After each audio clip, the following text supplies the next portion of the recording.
اب اگر اس فاتحہ کے معانی پہ غور کرے نا تو پھر دل گواہی دیتا ہے کہ واقعی اس کو تو ہر رکعت میں لازماً پڑھنا چاہیے۔ آپ دیکھیں ہم نماز شروع کرتے ہیں تو سب سے پہلے کیا پڑھتے ہیں؟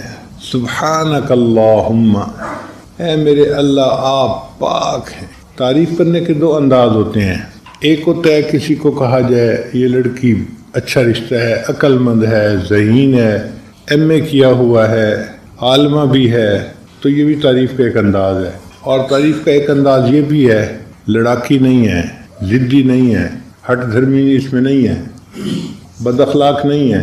اب اس میں اس کی تعریف نہیں کر رہا، مگر میں برائیوں کو اس سے دور کر رہا ہوں کہ ہٹ دھرم بھی نہیں ہے، بدتمیز بھی نہیں ہے، حکم عدولی کرنے والی بھی نہیں ہے، فلاں بھی نہیں ہے۔ یہ بھی تعریف کا ایک انداز ہوتا ہے۔ تو اللہ تعالیٰ کی بھی تعریف کے دو انداز ہیں، ایک تو یہ کہ اللہ بڑے عظیم ہیں، بڑی کبریائی والے ہیں، اللہ بڑے جمیل ہیں، اللہ بڑے ستار ہیں، بڑے غفار ہیں، اللہ تعالیٰ حنان ہیں، منان ہیں۔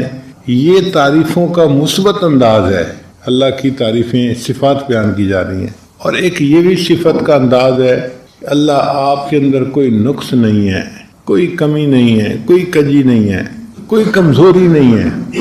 اللہ کو یہ بات بھی اچھی لگتی ہے کہ میرے بندے میری تعریف اس انداز سے بھی کریں کہ میرے اندر کوئی کمی ہے ہی نہیں۔ اب اللہ آپ کے اندر کوئی کمی نہیں ہے، اس کو کہنے کا طریقہ یہ ہے سبحانک اللہم، اللہ آپ پاک ہیں ہر کجی سے، ہر کوتاہی سے، ہر عیب سے، آپ پاک ہیں، کوئی عیب ہے ہی نہیں۔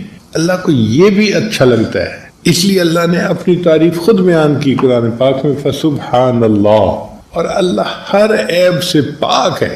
یوں سمجھیں کہ اللہ کو مزہ آتا ہے کوئی کہے کہ اللہ آپ میں کوئی عیب ہے ہی نہیں، اللہ کو یہ بات اتنی اچھی لگتی ہے۔ اب اس سے ہم نے نماز کی ابتدا کی، سبحانک اللہم وبحمدک، اور اللہ ساری کی ساری تعریفیں آپ کے لیے ہیں۔ اور سچی بات یہ ہے کہ کائنات میں کوئی بندہ کسی چیز کی بھی تعریف کرے، حقیقت میں وہ اللہ کی تعریف کر رہا ہوتا ہے۔ ہم کہتے ہیں جی فلاں نے مکان بہت اچھا بنایا، اب یہ صرف انجینئر کی تعریف نہیں، اس انجینئر کو دماغ کس نے دیا، علم کس نے دیا، تو اصل تو تعریف پھر اللہ کی ہوئی نا، کہ اللہ نے اس کو یہ توفیق دی کہ اس نے یہ مکان بنا لیا۔ ہم کسی کے حسن کی تعریف کریں، کسی کے مال کی تعریف کریں، کسی کے اخلاق کی تعریف کریں، دنیا میں کوئی بندہ کسی بھی چیز کی تعریف کرتا ہے، حقیقت میں وہ تعریف کس کی ہوتی ہے؟ اس اللہ کی جس نے اس کو پیدا کیا ہے۔ اس لیے تعریف کا حقدار اصل کون ہے؟ اللہ ہے۔ تو ہم کہتے ہیں سبحانک اللہم وبحمدک وتبارک اسمک، اور اللہ آپ کا نام بڑی برکت والا ہے، اللہ بھی برکت والے، تبارک الذی بیدہ الملک، اور اللہ کا نام بھی برکت والا، تبارک اسم ربک، برکت والا ہے تیرے رب کا نام، اللہ کا نام بھی برکت والا، اللہ کی ذات بھی برکت والی۔ اللہ کا نام اتنی برکت والا ہے کہ بندہ ایک مرتبہ اللہ کہے، حدیث پاک میں آتا ہے اللہ تعالیٰ قیامت کو 40 سال مؤخر کر دیتے ہیں۔ اللہ تعالیٰ نے اسرافیل علیہ السلام کو فرمایا کہ جب تم دنیا میں کسی بندے سے میرا نام سنو تو سور جو ہے اس کے 40 سال بعد تم پھونکنا بجانا، یعنی نام میں اتنی برکت ہے کہ قیامت 40 سال ڈیلے ہو جاتی ہے، پیچھے چلی جاتی ہے۔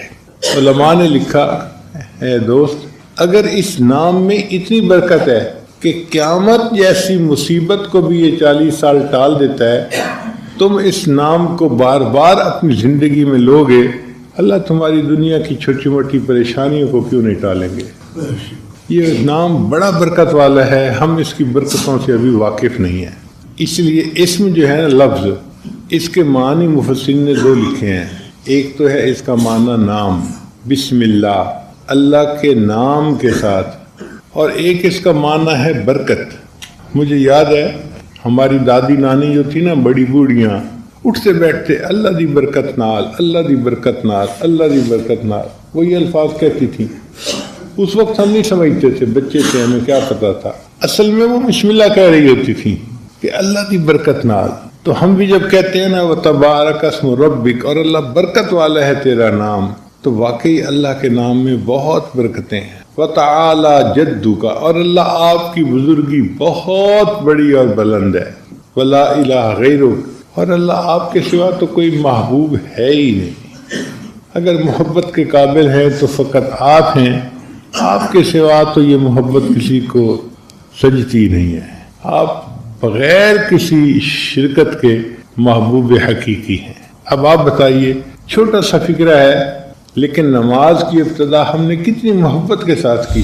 اگر اس کے معنی کا پتہ ہو اور بندے کو استحضار ہو معنی، ان الفاظ کو پڑھتے ہوئے سچی بات ہے ایسے لگتا ہے کہ جیسے زبان جو ہے نا اس کے بوسے لے رہا ہے۔ زبان پہ بار خدایا یہ کس کا نام آیا کہ میرے نطق نے بوسے میری زبان کے لیے۔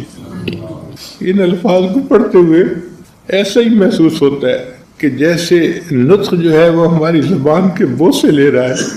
تم کس اللہ کی تعریف کر رہے ہو، اتنے عظیم پروردگار کی۔ اب ان سے ہم نے نماز کی ابتدا شروع کر دی۔ اس کے بعد پھر ہم نے سورہ فاتحہ پڑھی۔ سورہ فاتحہ میں سب سے پہلا مضمون ہے الحمدللہ رب العالمین، کہ سب تعریفیں اس اللہ کے لیے ہیں جو جہانوں کا پروردگار ہے۔ تو تعریفوں کے قابل تو واقعی اللہ ہی کی ذات ہے اور اللہ ہی کو تعریفیں سجتی ہیں۔ پھر فرمایا کہ اللہ آپ کی جو ربوبیت ہے وہ کیسی ہے؟ الرحمن الرحیم، اللہ آپ رحمان بھی ہیں اور رحیم بھی ہیں۔ یہ دونوں نام اللہ کے ہیں اور رحمت کی صفت سے بنے ہیں۔ دو نام کیوں لیے بھائی؟ اس لیے کہ دو صفات الگ الگ ہے۔ ایک ہوتا ہے کسی کا امیر ہونا، یہ الگ صفت ہے۔ ایک ہوتا ہے اس کا دریا دل ہونا، خرچ کرنے کا شوق ہونا، صفت ہونا، یہ الگ صفت ہے۔ بعض لوگ امیر بڑے ہوتے ہیں مگر کنجوس مکھی چوس ہوتے ہیں، اور بعض لوگ ہوتے پلے کچھ نہیں دریا دل ہوتے ہیں۔ ان کی دریا دلی کا کیا فائدہ پھر؟ جب پلے ہی کچھ نہیں تو دریا دلی کیا دکھائے گی؟ مزہ تو یہ ہے کہ جیب بھی بھری ہوئی ہو اور دریا دلی کی صفت بھی ہو، دونوں صفتیں اکٹھی ہوں۔ تو الرحمن الرحیم یہ دو لوگ بتا رہے ہیں اے اللہ آپ کی رحمت کے خزانے بھی بے انتہا ہے اور آپ کی رحمت تقسیم بھی بے انتہا ہو رہی ہے، کوئی حد ہی نہیں اس کی۔ پھر آگے کہا مالک یوم الدین، اللہ آپ قیامت کے دن کے مالک ہیں۔ ایک اللہ تعالیٰ قیامت کے دن کے منصف ہیں، وہ بھی بات ٹھیک ہے، مگر جو جج ہوتا ہے نا وہ کسی ملزم کی فیور نہیں کر سکتا۔ کہتا ہے جی میں کیا کروں، قانون کی رکاوٹ ہے، میں اس کے ساتھ نرمی نہیں کر سکتا، میں قانون کا پابند ہوں۔ تو جج جو ہے وہ قانون کا پابند ہوتا ہے، اس کے ہاتھ بندھے ہوئے ہوتے ہیں، مگر جو مالک ہوتا ہے اس کو کوئی رکاوٹ نہیں ہوتی، وہ جس کو چاہے بخش دے اور جس کو چاہے جرم کے باوجود چھوڑ دے۔ وہ مالک ہے، اس کو اختیار حاصل ہوتا ہے۔ تو اللہ آپ قیامت کے دن کے مالک ہیں، جس کو چاہیں گے آپ قیامت کے دن معاف کر دیں گے اور اس کے سارے گناہوں کو بلا کسی وجہ کے چاہیں گے معاف فرما دیں گے۔ یہ بہت بڑا مضمون ہے جو بندہ اپنے مالک کو کہہ رہا ہوتا ہے۔ تو دیکھیے الحمدللہ رب العالمین الرحمن الرحیم مالکی یوم الدین۔ پھر آگے پڑھا ایاک نعبد و ایاک نستعین، اللہ آپ ہی کی عبادت کرتے ہیں اور آپ ہی سے مدد مانگتے ہیں۔ یہ جو ہے نا اللہ ہی کی عبادت کرنا، اسی کا نام توحید ہے، اور اللہ تعالیٰ اس پر کوئی کمپرومائز نہیں کرتے۔ فرماتے ہیں میں ہر گناہ معاف کر دوں گا، شرک کو معاف نہیں کروں گا۔ اس لیے کہا کہ آپ ہی کی عبادت کرتے ہیں اور آپ ہی سے مدد مانگتے ہیں۔ توحید کی اہمیت کو سمجھنا ہو تو مردوں کو بات جلدی سمجھ میں آئے گی۔ اگر کوئی بیوی کسی خاوند کو آ کر کہے کہ میں آپ کی بھی بیوی ہوں تو مطمئن ہو جائے گا، مرد خوش ہو جائے گا؟ کبھی بھی نہیں خوش ہوگا، کہے گا نہیں تم یہ کہو میں آپ ہی کی بیوی ہوں۔ یہ نقطہ مجھے نہیں چاہیے، جیسے مرد کو نقطہ نہیں چاہیے، اللہ بھی فرماتے ہیں میرے بندوں مجھے نقطہ نہیں چاہیے۔ تم یہ مت کہو کہ آپ کی بھی عبادت کرتا ہوں، نہیں، تم یہ کہو آپ ہی کی عبادت کرتا ہوں اور آپ ہی سے مدد مانگتا ہوں۔ ایاک نعبد و ایاک نستعین، جب عبادت آپ کی کرتے ہیں تو مدد بھی آپ سے مانگتے ہیں۔ اب یہ فاتحہ کے الفاظ اللہ تعالیٰ سے ہم کلامی ہیں۔ حدیث پاک میں آتا ہے بندہ جب الحمدللہ رب العالمین پڑھتا ہے، اللہ فرماتے ہیں حمدنی عبدی، میرے بندے نے میری حمد بیان کی۔ پھر بندہ الرحمن الرحیم پڑھتا ہے، اللہ فرماتے ہیں میرے بندے نے میری ثنا بیان کی۔ ایک فکرہ بندہ پڑھ رہا ہوتا ہے، اس کا جواب اللہ دے رہے ہوتے ہیں۔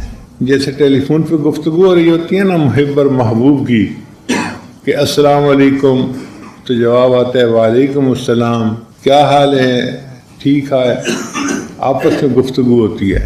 نماز بالکل اسی طرح ہے، مومن سورہ فاتحہ پڑھ رہا ہوتا ہے اور اللہ تعالیٰ اس کا جواب دے رہے ہوتے ہیں، اور یہ جواب چلتا رہتا ہے حتیٰ کہ بندہ اللہ سے اس کی مدد مانگتا ہے۔ اے اللہ، آپ ہی کی عبادت کرتا ہوں، آپ ہی سے مدد مانگتا ہوں۔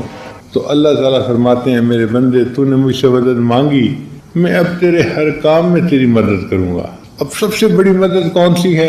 اہدنا الصراط المستقیم، اللہ ہمیں سیدھے راستے کی رہنمائی فرما دیجیے۔ تو اللہ نے آگے بتا دیا کہ سیدھا راستہ کون سا ہے، صراط الذین انعمت علیہم، ان لوگوں کا راستہ جن پر اللہ آپ نے انعام فرمایا، اور ان لوگوں کے راستے پہ نہ چلانا جو گمراہ ہوئے، جن پر تیرا غضب ہوا۔ اب دیکھیں بڑا آسان طریقہ تھا، بندے نے کہا اہدنا الصراط المستقیم، اللہ فرما دیتے صراط القرآن والحدیث، قرآن اور حدیث کے راستے پر چلو۔ اللہ نے فرمایا نہیں، صراط الذین انعمت علیہم، ان لوگوں کے راستے پر چلو جن پر اللہ کا انعام ہوا، یعنی اللہ ہمیں تقلید کا حکم دے رہے ہیں۔ اللہ فرماتے ہیں کہ میرے بندو، تم اگر قرآن اور حدیث کو پڑھ کے سمجھنے لگتے تو تم پلو ہو بہت معنی غلط لے لیتے اور گمراہ ہو جاتے۔ آسان طریقہ یہ ہے کہ جو میرے بندے جن پر میرا انعام ہوا، جن سے میں خوش ہو گیا، جنہوں نے ایسی زندگی گزاری کہ مجھے راضی کر دیا، تم ان کے نقش قدم پہ پیچھے پیچھے چلتے جاؤ، تم بھی اسی راستے پر پہنچو گے جہاں وہ پہنچے تھے۔ صراط الذین انعمت علیہم غیر المغضوب علیہم ولا الضالین۔ اب 4 گروہ ہیں جن سے اللہ راضی ہوا، نبیین والصدیقین والشہداء والصالحین، ان کے زندگیوں سے اللہ راضی ہوا اور ان کی اقتداء ہمیں کرنی چاہیے، انبیاء، صدیقین، شہداء اور صالحین۔ اور 4 کے راستے پہ ہمیں نہیں چلنا چاہیے، یہود، ہنود اور مشرکین اور ملحدین۔ یہ سزا یافتہ لوگ ہیں۔ یہود کے اوپر اللہ نے عذاب بھیجا تھا، شکلوں کو مسخ کر دیا تھا، اور باقی لوگ جو ہیں بھٹکے ہوئے لوگ ہیں، عیسائی بھی بھٹکے ہوئے ہیں، ان کے راستے پہ نہیں چلنا۔ تو 4 کے راستے پہ نہیں چلنا اور 4 کے راستے پر چلنا ہے۔ یہ سورہ فاتحہ۔ تو یہ بتائیے کتنا مزے کا مضمون ہے۔ اللہ نے اس کو کہا کہ ہر نماز کی رکعت میں تم اس کو پڑھو اور مجھ سے مانگو اور میں تمہیں دوں گا۔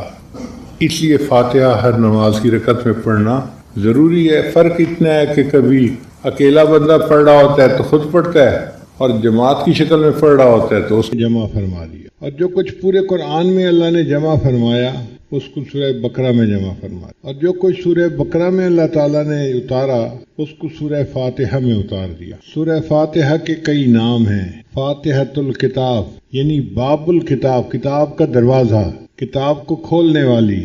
انگلش میں جیسے پریفیس ہوتا ہے، تو یہ پورے قرآن مجید کا نچوڑ ہے، اس کی سمری ہے سورہ فاتحہ۔ اس سورت کو نماز میں پڑھنے کا حکم ہے۔ یہاں تک نبی علیہ السلام نے فرمایا لا صلاۃ الا بفاتحۃ الکتاب، کہ سورہ فاتحہ کے بغیر نماز ہی نہیں ہوتی۔ چنانچہ علماء کہتے ہیں کہ اگر نماز میں سورہ فاتحہ پڑھ لی اور کچھ بھی نہیں پڑھا تو نماز ہو جائے گی، اور اگر سورہ فاتحہ نہیں پڑھی باقی سب کچھ پڑھ لیا تو نماز کو لوٹانا ضروری۔ اتنی اہمیت ہے اس کی۔ آخر نماز کی ہر رکعت میں اس کو پڑھنے کا کیوں حکم دیا گیا؟ اس کے اندر راز ہے۔ اس کو سورہ شفا بھی کہتے ہیں۔ صحابہ کرام فرماتے ہیں کہ جب ہمارے ہاں کوئی بیمار ہو جاتا تھا، ہم سورہ فاتحہ پڑھ کے اس کو دم کرتے تھے، یا تو اللہ اس کو شفا دیتے تھے یا وہ اللہ کو پیارا ہو جاتا تھا۔ اتنی کثرت کے ساتھ اس کو پڑھ کے پھونکا جاتا تھا۔ عجیب بات ہے کہ اتنی اہم صورت ہے اور اتنی کثرت سے ہم پڑھتے ہیں، لیکن ہمیں اس کے مضامین کا احاطہ نہیں ہے۔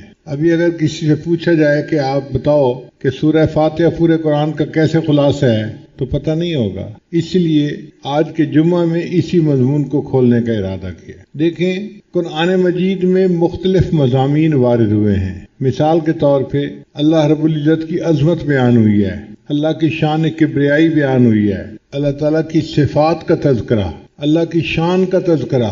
تو جہاں بھی قرآن مجید میں یہ تذکرہ ہوا اس کو الحمد نے سمیٹ لیا. سورہ فاتحہ کا جو پہلا لفظ ہے نا الحمد، الحمدللہ، سب تعریفیں اللہ کے لیے ہیں. اب ان دو لفظوں نے ان تمام مضامین کا احاطہ کر لیا جو اللہ کی عظمت، اس کی صفات، اس کی کبریائی سے متعلق ہیں. سچی بات یہ ہے کہ حمد کا حقدار اللہ ہی ہے. دنیا میں جو بندہ جس کسی کی تعریف کرتا ہے حقیقت میں وہ اللہ کی تعریف کر رہا ہوتا ہے. خاوند بیوی کی تعریف کرے اس نے اللہ کی تعریف کی جس نے اس کو بنایا. بیوی خاوند کے اچھے اخلاق کی تعریف کرے اس نے اللہ کی تعریف کی جس نے خاوند کو بنایا.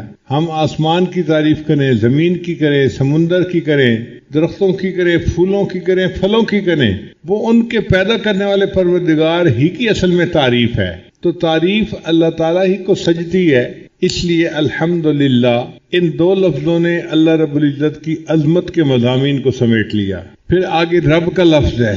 رب کا معنی ہوتا ہے آقا، مولا، کسی کو تربیت دینے والا، پالنے والا، اس کو رب کہتے ہیں. یہ رب کا لفظ اللہ تعالیٰ کے لیے خاص استعمال ہوتا ہے. اللہ تعالیٰ ہم سب کا رب ہے.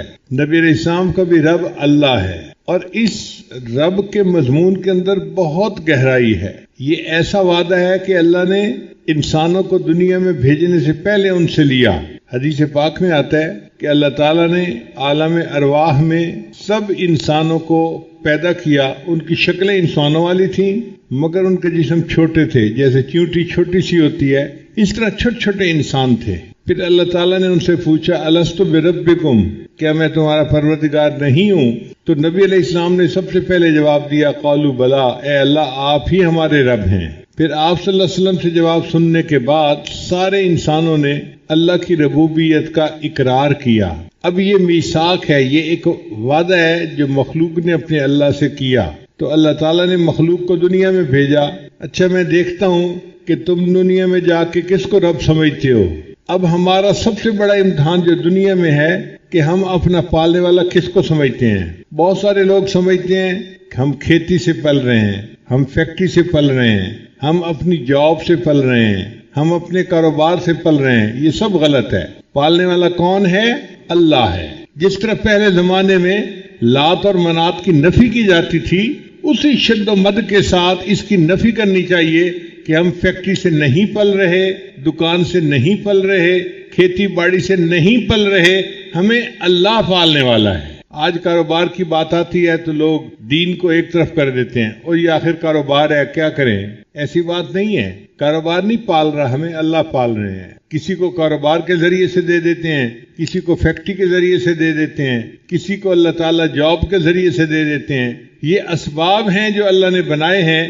دینے والا اللہ ہے. اس کی مثال آپ یوں سمجھیں کہ جیسے ایک بچہ ہوتا ہے نا تو اس پہ تو سب عورتیں مہربان ہوتی ہیں. چھوٹا بچہ سب کو پیارا لگتا ہے. ذرا روتا ہے تو ہر عورت اس کو گود میں لینے کی کوشش کرتی ہے. مگر اس بچے کا تعلق اپنی ماں کے ساتھ خاص ہوتا ہے. اس لیے کہ ماں اس کی مربیہ ہوتی ہے، اس کی پالنے والی ہوتی ہے، اس کی ذمہ دار ہوتی ہے. اور بچہ اماں کا نام پکارتا ہے تو ماں ہل جاتی ہے. تھکی ہوئی ہو، نیند میں ہو، جو مرضی ہو، فوراً اٹھ کے بچے کی طرف بھاگتی ہے. میرا بیٹا کیوں مجھے پکار رہا ہے؟ اپنے بچے کی بات کا جواب دیتی ہے، اس کی ضرورت کو پورا کرتی ہے. اب چونکہ ہمارے رب اللہ ہیں اس لیے اللہ تعالیٰ نے ہمیں یہ بتلا دیا کہ تم نے کچھ مانگنا ہو تو مجھ سے مانگو. اس لیے قرآن مجید کی اکثر دعائیں آپ اگر دیکھیں تو رب کے لفظ سے شروع ہوتی ہیں. ربنا آتنا فی الدنیا حسنہ، ربنا لا تزغ قلوبنا بعد اذ ہدیتنا، ربنا اغفر لنا ذنوبنا واسرافنا فی امرنا.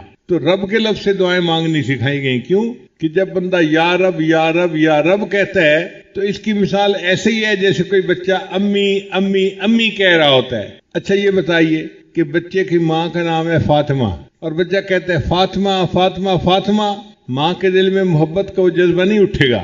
لیکن اماں کہنے سے ماں کا دل ہل جائے گا، میرے بیٹے نے مجھے پکارا ہے. اسی طرح ہم جب رب کہتے ہیں تو اللہ تعالیٰ کی رحمت جوش میں آ جاتی ہے. میرے بندے تجھے پالنے کی ذمہ داری میری ہے، تو مجھے پکارتا ہے، میں تیری ضرورتوں کو پورا کر دوں گا۔ اب پوری زندگی ہم نے یہ یقین بنانا ہے کہ ہمارا رب اللہ ہے۔ اسباب سے نظر ہٹا کے مسبب الاسباب کی طرف لے جانی ہے، مخلوق سے نظر ہٹا کے اللہ کی طرف لے جانی ہے۔ اور وہ اللہ صرف ہمارا رب نہیں ہے، رب العالمین، وہ جہانوں کا پروردگار ہے۔ جتنی مخلوق ہے، جہاں بھی ہے، کہیں بھی ہے، ان سب کا رب اللہ ہے۔ اسی رب کا یقین بنانے کے لیے اہل اللہ کی صحبت اختیار کی جاتی ہے، اور اسی کے لیے جماعت میں نکلا جاتا ہے۔ دعوت و تبلیغ میں نکل کے کون سا یقین بناتے ہیں؟ اللہ کے رب ہونے کا یقین بنانا ہوتا ہے، کہ یہ یقین دل میں بیٹھ جائے اور بندہ اللہ کو اپنا رب سمجھنے لگ جائے۔ اور اگر زندگی میں یہ یقین بن گیا تو آپ دیکھیے کہ مرنے کے بعد سب سے پہلے یہی سوال پوچھا جائے گا۔ حدیث پاک میں آتا ہے کہ جب مردے کو دفن کیا جاتا ہے تو قبر میں 2 فرشتے اس سے سوال پوچھنے آتے ہیں۔ وہ کون سا سوال پوچھتے ہیں؟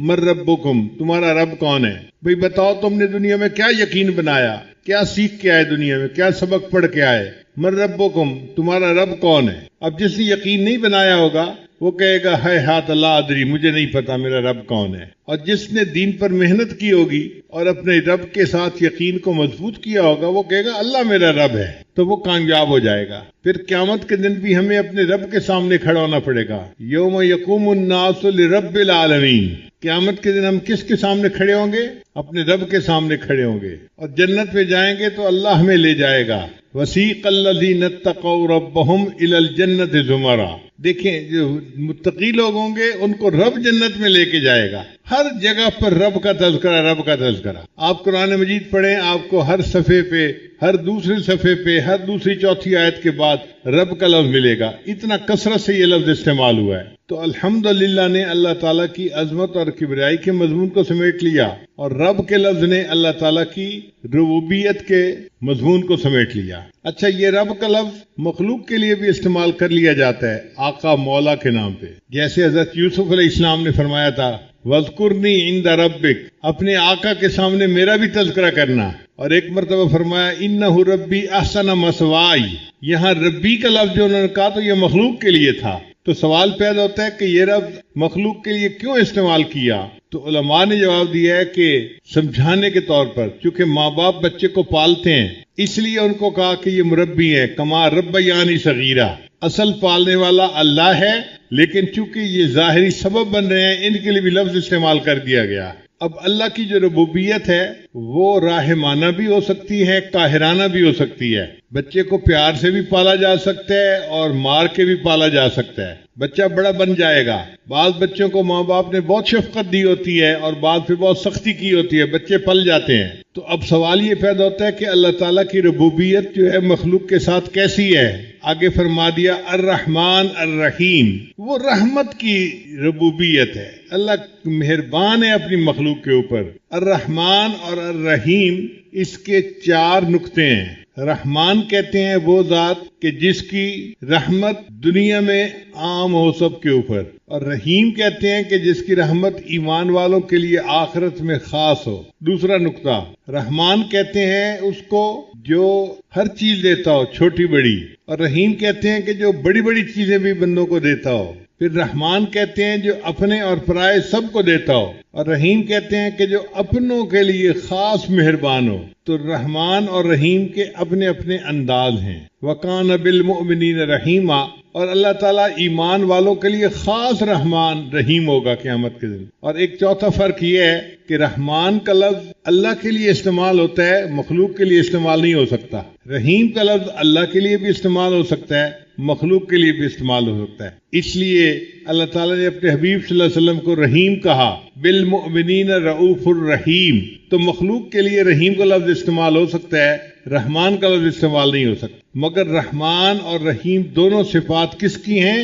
اللہ رب العزت کی ہیں۔ تو اللہ کی عظمت و کبریائی کے مضمون کو الحمدللہ نے سمیٹا۔ اللہ تعالیٰ کی جو ربوبیت کا مسئلہ ہے اس کو رب کے لفظ نے سمیٹ لیا، اور اللہ تعالیٰ کی جو صفات ہیں رحمت کی ان کو الرحمن الرحیم نے سمیٹ لیا۔ پھر قرآن مجید میں قیامت کے دن کا تذکرہ ہوگا تو فرمایا مالک یوم الدین، اللہ تعالیٰ قیامت کے دن کا مالک ہے۔ ایک ہوتا ہے منصف، انصاف کرنے والا جج، وہ جج قانون کا پابند ہوتا ہے کسی کی فیور کرنا چاہے فیور نہیں کر سکتا، اور جی میں قانون کا پابند تھا، میری مجبوری تھی، مجھے تو فیصلہ قانون کے مطابق کرنا تھا. لیکن جو مالک ہوتا ہے اس کا اختیار ہوتا ہے، وہ جس کو بخشنا چاہے بخش دے، جس کو معاف کرنا چاہے معاف کر دے. تو اللہ تعالیٰ قیامت کے دن کے مالک ہوں گے. جس کو اللہ تعالیٰ معاف کرنا چاہیں گے اللہ اس کو معاف کر دیں گے. کوئی پوچھنے والا نہیں ہوگا کہ جی آپ نے اس کو معاف کیوں کر دیا. وہ رب ہے، وہ پروردگار ہے. اور اللہ تعالیٰ جو قیامت کے دن کے مالک ہوں گے تو اس کے لیے عجیب، سب مخلوق کو موت آ جائے گی جب سور پھونکا جائے گا. انسان، حیوان، چرند پرند، جن، سب کچھ مر جائے گا. صرف سور بچے گا اور حضرت اسرافیل علیہ السلام بچیں گے. اسرافیل علیہ السلام سور پھونک رہے ہوں گے، ساری مخلوق مر جائے گی. پھر ایک وقت آئے گا کہ اللہ تعالیٰ اسرافیل علیہ السلام کو بھی موت دے دیں گے اور سور کو بھی توڑ دیا جائے گا. اس وقت مخلوق میں سے کوئی دنیا میں نہیں ہوگا. جب کوئی نہیں ہوگا اللہ تعالیٰ فرمائیں گے لمن الملک اليوم، آج کس کی بادشاہی ہے؟ کوئی جواب دینے والا نہیں ہوگا. پھر اللہ خود فرمائیں گے للہ الواحد القہار، ایک اللہ قہار کی بادشاہی ہے. پھر قیامت کا دن ہوگا اور اللہ تعالیٰ اس دن کے بادشاہ ہوں گے، مالک ہوں گے. تو قیامت کے مضمون کو اس مالک یوم الدین نے سمیٹ لیا. پھر اس کے بعد قرآن مجید میں اللہ کی عبادت کے تذکرے ہیں. ایاک نعبد، ان دو لفظوں نے اس مضمون کو سمیٹ لیا. اے اللہ ہم آپ ہی کی عبادت کرتے ہیں. بندے کے لیے سب سے بڑا مقام ابدیت ہے. ولایت سے بھی اونچا، نبوت سے بھی اونچا، رسالت سے بھی اونچا مقام کس کا ہے؟ ابدیت کا ہے. اس لیے اللہ نے اپنے پیارے حبیب صلی اللہ علیہ وسلم کے لیے عبد کے لفظ کو استعمال کیا. سبحان الذی اسرا بعبدہ لیلا من المسجد الحرام الی المسجد الاقصی، عبد کا لفظ استعمال کیا گیا. حضرت عیسیٰ علیہ السلام کی پیدائش ہوئی تو انہوں نے اپنے لیے عبد کا لفظ استعمال کیا. جب ان کی والدہ بیوی مریم ان کو لے کر آئی اپنی قوم کی طرف تو قوم حیران ہو گئی. یا مریم لقد جئت شیئا فریا، اے مریم تو یہ طوفان چیز کیا لے کے آ گئی؟ تو غیر شادی شدہ ہے، تیرے ہاں بیٹا کیسا ہو گیا؟ فاشارت الیہ، تو بیوی مریم نے قوم کو کہا کہ اسی بچے سے پوچھو، میرا سر نہ کھاؤ. قالو، کہنے لگے کیف نکلم من کان فی المہد صبیا، وہ بچہ جو گود میں ہے چند گھنٹے پہلے پیدا ہوا یہ کیسے بول سکتا ہے؟ اس وقت اللہ رب العزت نے حضرت عیسیٰ علیہ السلام کو حکم دیا کہ اے میرے پیارے عیسیٰ علیہ السلام آپ بولیے اور اپنی والدہ کی پاک دامنی کی گواہی دیجیے. تو حضرت عیسیٰ علیہ السلام نے کلام شروع کیا. قال انی عبد اللہ، میں اللہ کا بندہ ہوں. آتانی الکتاب وجعلنی نبیا، مجھے اللہ نے کتاب دی ہے اور نبی بنا کر بھیجا ہے. تو دیکھو حضرت عیسیٰ علیہ السلام نے بھی ابدیت کا اظہار کیا. تو بندے کے لیے ابدیت سب سے اونچا مقام ہے. اس لیے جب بھی ہم مانگیں اللہ سے تو اللہ کی بندگی مانگیں. اے اللہ ہمیں اپنا بندہ بنا لیجئے. ہمارے لیے سب سے بڑا اعزاز یہ ہے ہم آپ کے بندے بن جائیں. حضرت علی اللہ فرمایا کرتے تھے اے اللہ میرے لیے یہی عزت کافی ہے کہ تو میرا پروردگار ہے، میرے لیے یہی عزت کافی ہے کہ تو میرا پروردگار ہے، اور میرے لیے یہی فخر کافی ہے کہ میں تیرا بندہ ہوں. اے اللہ ہم آپ کے بندے ہیں، ہمارے لیے اس سے بڑے فخر کی بات کیا ہو سکتی ہے؟ تو ایاک نعبد نے ابدیت کے مضمون کو سمیٹ لیا. و ایاک نستعین، اور اے اللہ ہم آپ ہی سے مدد مانگتے ہیں. چونکہ آپ کی عبادت کرتے ہیں، آپ ہی ہمارے مددگار ہیں، آپ ہی مشکل کشا ہیں، آپ ہی حاجت روا ہیں. تو اللہ تعالیٰ کو مشکل کشا مانا، حاجت روا مانا اور اللہ ہی سے مدد مانگی. اب مدد جب انسان مانگتا ہے تو بہت ساری چیزیں مانگتا ہے، مگر ان میں سب سے اہم چیز پہلے مانگتا ہے. ہمارے لیے دنیا میں سب سے اہم چیز کیا تھی؟ اہدنا الصراط المستقیم، اے اللہ ہمیں سیدھے رستے کی رہنمائی فرما دیجیے. سیدھے رستے کی رہنمائی مل جانا، ہدایت کا مل جانا، یہ بندے کی سب سے بڑی ضرورت ہے. اب اہدنا الصراط المستقیم نے ان پورے مضامین کو سمیٹ لیا جن میں اللہ تعالیٰ نے بندے کو ہدایت کے بارے میں فرمایا ہے. پھر فرمایا کہ اب یہ جو ہم نے ہدایت کا راستہ مانگا ہے اس راستے کی خوبیاں کیا ہیں؟ آسان طریقہ تھا، آگے کہہ دیا جاتا صراط القرآن والحدیث کہ قرآن اور حدیث کے راستے پہ چلا دے. اللہ نے فرمایا نہیں، صراط الذین انعمت علیہم، ان لوگوں کا راستہ جن پر تیرا انعام ہوا. اللہ جو تیرے بندے انعام یافتہ تھے ہمیں ان کے راستے پہ چلا دیجیے. اب اللہ کے انعام یافتہ بندے کون تھے؟ قرآن مجید نے اس کی تفصیل بیان کر دی. انعم اللہ علیہم من النبیین والصدیقین والشہداء والصالحین وحسن اولئک رفیقا. 4 طرح کے لوگ ہوتے ہیں جو انعام یافتہ ہیں، انبیاء، صدیقین، شہداء اور صالحین، نیک بندے۔ تو 4 کی بات مانو، ان 4 کی بات مانو گے تو تم سیدھے رستے پر رہو گے، اور فرمایا کہ 4 کی بات مانو گے تو سیدھے رستے پر رہو گے، اور اگر 4 کی بات مانو گے دوسرے 4 کی تو تم گمراہ ہو جاؤ گے۔ وہ کون سے 4 ہیں جن کی بات نہیں مانی؟ فرمایا غیر المغضوب علیہم ولا الضالین۔ اس میں بھی 4 قوموں کا تذکرہ کیا، یہود، نصارہ، ملحدین اور مشرکین۔ یہ 4 قومیں ہیں، تم نے ان کی بات نہیں ماننی، تو 4 کی ماننی ہے، سیدھا رستہ رہے گا، اور 4 کی نہیں ماننی ورنہ ہم بھٹک جائیں گے۔ جن کی نہیں ماننی وہ کون 4 ہیں؟ یہود، نصارہ، ملحدین، مشرکین۔ ان 4 کی نہیں ماننی، اگر ان کی 4 کی نہیں مانیں گے تو ہم سیدھے رستے پر رہیں گے۔ اس پر آمین کہلوایا اور نماز کی ہر رکعت میں سورہ فاتحہ کو پڑھنے کا حکم عطا فرمایا۔ اس لیے سورہ فاتحہ کے مضامین کو اگر آپ جمع کریں تو پورے قرآن مجید کے مضامین کا یہ نچوڑ بن جاتا ہے، سمری بن جاتی ہے۔ اس لیے نماز میں جب سورہ فاتحہ کو پڑھا کریں تو اس کے مضامین پہ بھی غور کیا کریں کہ ہم اللہ کے سامنے کیا الفاظ پڑھ رہے ہیں، ان کا مطلب کیا ہے۔ اللہ تعالیٰ سورہ فاتحہ کے ان تمام مضامین کی حقیقت ہمارے دلوں میں اتار دے اور ہمیں اپنی ذات کی ربوبیت کا اور اپنی ابدیت کے کامل ہونے کا یقین عطا فرما دے۔ اب جب پتہ چل گیا کہ راستہ جو ہے وہ انبیاء، صدیقین، شہداء اور صالحین والا راستہ ہے، اور جو گمراہ ہو گئے تھے وہ یہود، نصارہ، ملحدین اور مشرکین ہیں، تو بندہ کہتا ہے کہ یا اللہ ذرا اس کی تفصیل مل جائے، تو آگے قرآن شروع کر دیا، الف لام میم ذالک الکتاب لا ریب فیہ ھدی للمتقین۔ میرے بندو تم کتاب کہتے ہو، یہ کتاب ہے، یہ ہدایت دیتی ہے متقی لوگوں کو۔ متقین کا لفظ کیوں کہا؟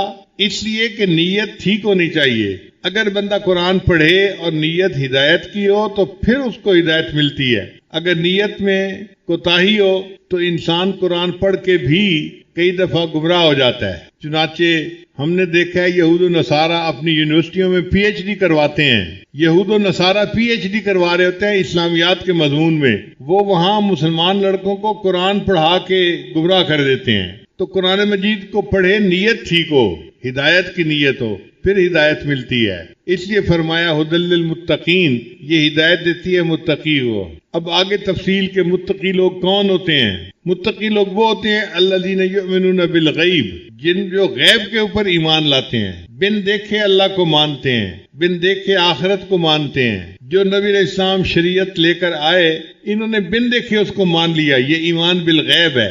اس لیے ایمان بالغیب کی اللہ کے ہاں بڑی قدر ہے۔ موت کے وقت جب بندہ اپنی آنکھوں سے ملک الموت کو دیکھ لیتا ہے اور سمجھ لیتا ہے کہ اب میرے جانے کا وقت آ گیا، اس وقت اگر یہ ایمان قبول کرے تو اس کا ایمان قبول نہیں ہوتا۔ فرعون جب بننے لگا تھا تو اس وقت اس نے کہا تھا آمنت برب موسیٰ و ہارون، میں موسیٰ اور ہارون کے رب پر ایمان لے آیا۔ تو فرشتے نے اس کو کہا آلآن، اچھا اٹس ٹو لیٹ، تو بہت دیر کر دی، تو اس سے پہلے اگر یہ الفاظ کہتا تو قبول ہو جاتے۔ اب تو نے جب مناظر کو دیکھ لیا آخرت کے، اب یہ ایمان بالغیب نہیں رہا، اب یہ نظر آ رہا ہے، اب تمہارا دعویٰ قبول نہیں ہے۔ تو بن دیکھے جو ہم نے اللہ کو مانا، اس وجہ سے اللہ کے ہاں ایمان بالغیب کی بڑی قدر و قیمت ہے۔ کتابوں میں ایک عجیب واقعہ لکھا ہے، ہارون رشید اپنی بیوی کے ساتھ دریا کے کنارے چہل قدمی کر رہا تھا۔ اس نے ایک بزرگ کو دیکھا، اللہ والے کو دیکھا، وہ مکان بنا رہے تھے، جیسے بچے کھیلتے ہیں نا ریت پانی کے ساتھ، تو وہ اپنے پاؤں ہاتھوں کے ساتھ مکان چھوٹے چھوٹے بنا رہے تھے۔ ہارون رشید نے دیکھا تو اس نے پوچھا بہلول کیا کر رہے ہو؟ بھئی مکان بنا رہا ہوں۔ کیوں؟ کہ جو بندہ اس مکان کو خریدے گا میں دعا کروں گا اللہ اس مکان کے بدلے اس کو جنت میں مکان عطا فرما دے۔ بہلول قیمت کیا ہے؟ اس نے کہا 1 دینار قیمت ہے، یعنی 1 روپیہ قیمت ہے۔ بہلول سمجھا کہ یہ موجی بندہ ہے اور یہ جہاز ہے جو پرواز کر رہا ہے، بس موج میں بیٹھا ہوا ہے۔ پیچھے اس کی بیگم آئی، اس نے بھی سلام کیا، بہلول کیا کر رہے ہو؟ مکان بنا رہا ہوں۔ کیوں؟ جو خریدے گا میں دعا کروں گا اللہ اس مکان کے بدلے اس کو جنت میں مکان عطا فرما دے۔ وہ عورت ذات تھی، دل میں اللہ والوں کا احترام تھا۔ اس نے پوچھا قیمت کتنی ہے؟ کہنے لگا 1 دینار۔ اس نے 1 دینار پرس میں نکال کے دے دیا، اچھا میرے لیے دعا کر دینا۔ اب جب رات ہوئی تو ہارون رشید نے خواب دیکھا کہ جنت ہے اور اس کے خوبصورت مکان ہے اور یہ پھر رہا ہے، جنت کی سیر کر رہا ہے. بڑا حیران، ایک مکان کی ایک اینٹ سونے کی، ایک اینٹ چاندی کی، اور مشک کا سیمنٹ اس میں استعمال ہوا ہے. ایک مکان دیکھا جو بے جوڑ ہیرے موتی کا بنا ہوا تھا، ایک مکان سرخ یاقوت کا بنا ہوا تھا، روبی کا بنا ہوا تھا. روبی کا چھوٹا سا پتھر ہوتا ہے انگوٹھی میں لگا ہوا، عورتیں اس انگوٹھی کو پہنتی ہیں تو پھر اپنا ہاتھ دوسری عورتوں کو دکھا رہی ہوتی ہے کہ دیکھو میری انگلی میں روبی کا پتھر ہے. اب چھوٹے سے پتھر کی اگر اتنی قیمت ہے تو وہ مکان پورا کا پورا روبی کا بنا ہوا تھا. ہارون رشید بڑا حیران ہوا، ذرا غور سے دیکھا تو اس کے دروازے پر اس کی بیگم کا نام لکھا ہوا تھا، زبیدہ خاتون. تو ہارون رشید خوش ہو گیا، کوئی بات نہیں، میری بیگم کا گھر ہے، چلو میں اندر سے جا کے دیکھتا ہوں کیسا ہے. جب دروازے میں سے داخل ہونے لگا تو وہاں فرشتہ بیٹھا ہوا تھا، سیکورٹی گارڈ بیٹھا ہوا تھا. اس نے روک لیا، بھائی تم کون ہو جو اندر جانا چاہتے ہو؟ بھائی یہ جس کا نام لکھا ہوا ہے نا، میں اس کا خاوند ہوں. انہوں نے کہا سوری، اس جہان کا قانون یہ ہے کہ جس کا نام ہوتا ہے وہی جا سکتا ہے، دوسرا نہیں داخل ہو سکتا، تم جاؤ واپس. جب وہ سیکورٹی گارڈ نے دھکا دیا تو بادشاہ سلامت کی آنکھ کھل گئی. اب سوچنے لگا کہ میری بیوی مجھ سے زیادہ عقلمند نکلی، اس نے مکان کا سودا کر لیا اور میں نے تو موقع ضائع کر دیا. اب بڑا افسوس ہو رہا ہے. افسوس اس کو دو وجوہات سے تھا. ایک وجہ یہ تھی کہ میں نے موقع ضائع کر دیا، اور اس سے بڑا افسوس یہ تھا کہ میں نے سودا نہ کیا، بیوی نے کر لیا. اب جب بیوی اچھا کام کر لے، خاوند نہ کرے تو خاوند کا حال برا ہوتا ہے. سارا دن سوچتا رہا کیا کروں. تو انسان کے دماغ کے اندر یہ صلاحیت ہے، وہ آفٹر میتھ کرتا ہے. کام کے ہو جانے کے بعد پھر دماغ سوچتے ہیں اچھا اب کیا کیا جا سکتا ہے. تو سارا دن آفٹر میتھ کے اندر مبتلا رہا. پھر ذہن میں خیال آیا آج جاتے ہیں، اگر بہلول آج مکان بنا رہا ہوا نا تو میں نے تو ضرور مکان خرید لینا ہے. اب دوسرے دن پھر بیوی کو لے کے دریا کے کنارے، آنکھیں اس کی بہلول کو تلاش کر رہی تھی. اللہ کی شان، ایک جگہ اس نے دیکھا بہلول پھر بیٹھا ہوا مکان بنا رہا تھا. بادشاہ سلامت جلدی اس کے پاس گئے. السلام علیکم بہلول، کیا حال ہے؟ اس نے کہا ٹھیک ہے. بہلول ٹول خدے. اس نے کہا ہاں سب ٹھیک ہے. کیا کر رہے ہو؟ اس نے کہا مکان بنا رہا ہوں. کیوں بنا رہے ہو؟ اس لیے بنا رہا ہوں کہ جو خریدے گا میں اس کے لیے دعا کروں گا، اللہ اس مکان کے بدلے اس کو جنت کا مکان عطا فرما. تو بادشاہ نے کہا بھئی قیمت کتنی ہے؟ اس نے کہا بادشاہ سلامت پوری دنیا کی بادشاہی. ہارون رشید حیران ہو گیا، بہلول کل تو 1 دینار قیمت مانگ رہے تھے اور آج پوری دنیا کی بادشاہی. میں پوری دنیا کا بادشاہ بھی نہیں، اپنی بادشاہی بھی دے دوں تو قیمت ادا نہیں کر سکتا. یہ فرق کیوں ہے؟ اس نے کہا بادشاہ سلامت کل سودا بن دیکھا تھا قیمت تھوڑی تھی، آج سودا دیکھا ہوا ہے اس لیے قیمت زیادہ ہو گئی ہے. تو آج ہم نے بن دیکھے اللہ کو مانا ہے، جنت کی قیمت تھوڑی ہے. موت کے وقت جب آخرت کے مناظر دیکھ لیں گے تب ہم قیمت بھی نہیں ادا کر سکیں گے اور جنت کے حقدار بھی نہیں بن سکیں گے. اس لیے اس ایمان بالغیب کی بڑی قدر کرنی چاہیے، پکا رہنا چاہیے. کہتے ہیں کہ حضرت یوسف علیہ السلام کے زمانے میں 7 سال بڑی اچھی فصل ہوئی. پانی دے 7 سال بڑی اچھی فصل ہوئی. تو یوسف علیہ السلام نے گندم کو گوڈاؤن کے اندر محفوظ کر لیا. پھر اس کے بعد 7 سال قحط کے آئے. ان قحط کے سالوں میں بالکل بارش نہیں ہوئی تھی اور لوگوں کے پاس کھانے کے لیے گندم نہیں تھی. تو لوگ حضرت یوسف علیہ السلام کے پاس آتے تھے کہ حضرت ہمیں گندم چاہیے. انہوں نے قانون بنا دیا تھا جتنے گھر کے بندے ہوں ان کو ایک بندے کے حساب سے 1 بوری سال کی دی جائے گی اور اتنی قیمت لی جائے گی. اور اپنے بندوں کو بتا دیا بھئی جو آئے پہلے پوچھنا کتنے بندے گھر کے ہیں، اتنی بوریاں دے دینا اور اتنی قیمت دے لینا. دن رات لوگ آتے تھے اور گندم لے کے جاتے تھے، آتے تھے گندم لے کے جاتے تھے. اللہ تعالیٰ کی شان دیکھیں. ایک لڑکا آیا جو 12-13 سال کی عمر کا تھا. اس نے آ کے کہا بھئی گندم چاہیے. لوگوں نے پوچھا بھئی گھر کے بندے کتنے ہیں؟ اس نے کہا جی 10 ہیں. ان کا ٹھیک ہے 10 بوریوں کی قیمت دے دو، ہم گندم دے دیتے ہیں. اس نے 10 بوریوں کی قیمت تو دے دی. پھر کہنے لگا مجھے گندم زیادہ چاہیے. ورکر نے کہا بھئی ہم نہیں دے سکتے، اگر زیادہ چاہیے فیور چاہیے تو یوسف علیہ السلام کے پاس چلے جاؤ، ان کا اختیار ہے، جس کو چاہیں جتنا دے دیں. تو وہ لڑکا یوسف علیہ السلام کے پاس آیا، حضرت گندم چاہیے. بھئی لوگوں نے آپ کو گندم نہیں دی؟ جی دی ہے، مجھے زیادہ چاہیے. چلو بھئی 10 بوریاں انہوں نے دی ہیں، 10 بوریاں میں دے دیتا ہوں، آپ جا کے 20 بوریاں لے جاؤ. اس نے کہا نہیں حضرت مجھے اور زیادہ چاہیے. یوسف علیہ السلام بڑے حیران. بھئی 10 بوری گندم انہوں نے بھی دے دی، 10 بوری گندم میں نے ایکسٹرا دے دی، تمہارا جی نہیں بھر رہا اور مانگ رہے ہو؟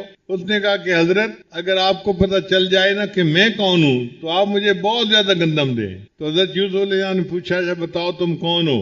اس نے کہا کہ حضرت جب زلیخا نے آپ کے اوپر بہتان لگایا تھا تو جس چھوٹے بچے نے دودھ پیتے بچے نے آپ کی پاک دامنی کی گواہی دی تھی وہ بچہ میں ہوں، اب بڑا ہو کے جوان ہو گیا ہوں. اب حضرت یوسف علیہ السلام نے جب یہ بات سنی تو اس بچے پہ اتنا پیار آیا، اس کو قریب بلایا، اس کے ماتھے کو بوسہ دیا، اس کو سینے سے لگایا اور کہا کہ اچھا تو نے میری گواہی دی تھی؟ اس نے کہا جی. لوگوں کو کہا اچھا بھائی اس کو 100 بوری زیادہ دے دو. کہاں اس کو 20 بوری مل رہی تھی اور کہاں اس کو 120 مل گئی. اب 120 بوری لے جانے کے لیے تو اس کے پاس